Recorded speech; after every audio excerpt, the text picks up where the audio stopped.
Irvine Beat FM.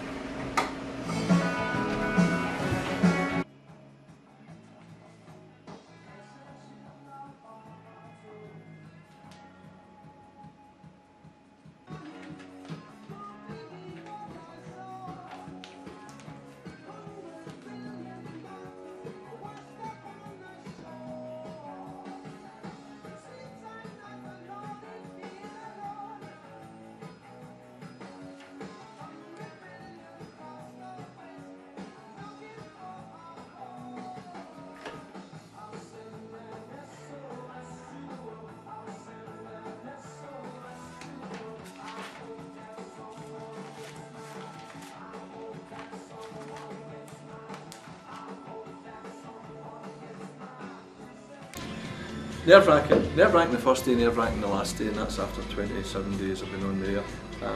But you relax. The first 15 minutes every morning is very, very, as I said, nerve-wracking. You settle in, you enjoy it, you get regular people phoning. And as Ian says, if you smile when you're presenting a show, you start to enjoy it, and I think I really have enjoyed it. I'll do it again in a minute. Good. So how you found talking to the guests? Yes, guests, the standard of the interviews is varied because of the guests themselves. Some people are more prepared to talk and some people run away with the interview and really enjoy it. So when they can't talk, I sit back and let them talk. But when they prompted, I prompt them. I think generally the standard of the guests have been very high. Hello, my name's Jamison. I'm Wullie Jamison's wife, the station manager or the chairman, whatever his proper title may be. I'm here to tell you a wee bit about how much William's involvement in the radio station has affected our home life. How did, what was your first thoughts when you heard he was going to be involved in this? When I first heard he was going to be involved, I thought, this thing will never really get off the ground. It sounds like a bit pie in the sky to me. But as the months went on and he became more and more keen in the whole process, I could see that it was going to come to fruition, and whilst they're trying to support him in the process, it did interfere quite a wee bit with what we were doing at home with our daughter and just the day-to-day running in the house. Tuesdays were a very busy day in our house when William had his meeting in the evening. What happened? Well, William would come home from work and he would come in and have his bath and have his dinner and then shoot back out again, and I would be left to be running here, there and everywhere, shopping and taking our daughter to her tutor, and it was really becoming a wee bit of a bind when he was at the meetings on a Tuesday night. It was beginning to grate with me, but I tried very hard to bite my tongue and support him. So how long did this go on for? Well, this went on for quite some time, since last year. So it's over a year then, basically? Just over a year, and I really wasn't that into the whole thing to begin with. And really he's not a man for hobbies, so I really thought this would be a flash in the pan for him. I didn't think it would last, because he doesn't have hobbies. He's got a set of golf clubs that he's played twice, I think.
And how did you get involved in Irvine Beat FM? I get involved when a friend told me that there was a radio station setting up in Irvine. I've always been interested in particularly local radio more than national radio, and I knew Jack Benny from West Sound because I'd been on his show 2 or 3 times, interviewed through my work capacity, and Ian Young phoned me and said, look, if you're interested, you want to come along. So I came along to meet him about a year ago, and we met every Tuesday night for about 11 months. and formed what was a committee with an action plan, and that kind of manifested itself in what we're both today, which is basically a radio station at the moment on a 28-day RSL, Yes. which is a restricted licence. Yes. He's not a great man for hobbies, bit of a home bird, but this has really surprised me, the level of involvement he's got. So it's been every Tuesday night plus whatever else he's done after that? Yes, every Tuesday night, and obviously since they've gone on live broadcast, you see him and his mobile goes and he just has to dive out the door to attend to whatever may have happened or in response to whatever help he needs to give. It's hectic this month. Very hectic, but having said that, I used to be very sceptical about how it would all go, and here I am, I'm becoming involved to a certain extent and I'm thoroughly enjoying it, but I'm a big music fan, so I just love even just listening to it. So. And you're in the lot during the shows? Yes, I'm in the log during the shows, yes. Good. So how do they... Cracking impression. Hey, cracking. We should do this to your show like that one. You should fucking show that. Right, see you later. See you later. Cheers, Sam. Piece of paper for it.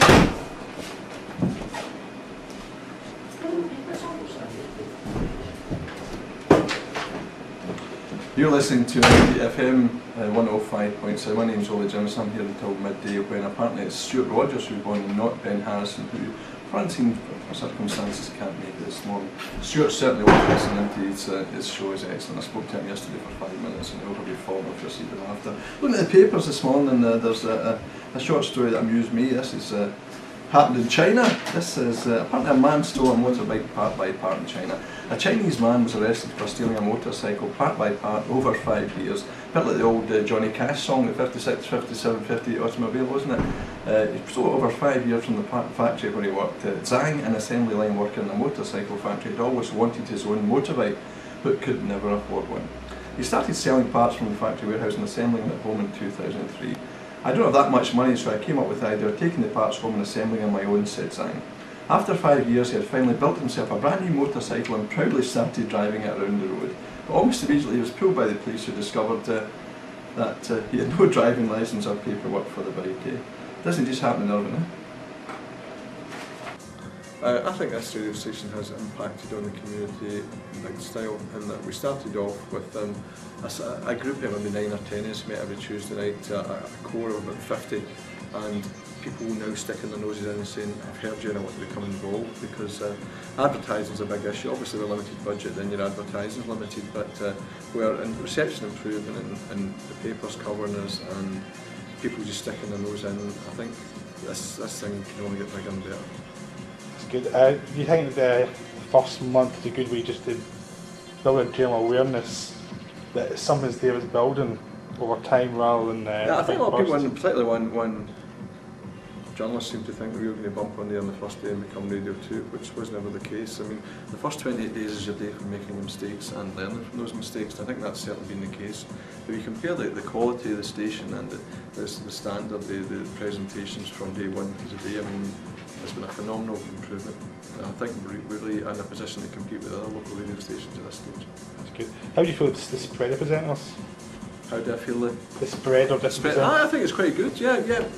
I think you take it right across to Danielle, who's only 17, right across to Tom Barlow, who's a man in his 70s, as well as you've got other guys in the middle, like myself and Ben Harrison and Norrie and Lewis Blair. I think you've got a really good mixture, and I think that's something we've been lucky to get this early at a radio station. We've also Alan, who's... Alan as well. Alan has a mild learning disability, and Alan is a guy who I would say has been a success story for this radio station. Alan came in here, he's a shy guy, he's relaxed. He's now learnt to use the studio, which is a major achievement in itself, because I mean it took me a long time to learn. Alan now can sit in and present his own studio and has a regular core of listeners who phone and text him. So I mean, Alan has definitely been a success story for a radio station, and that's what local radio is all about.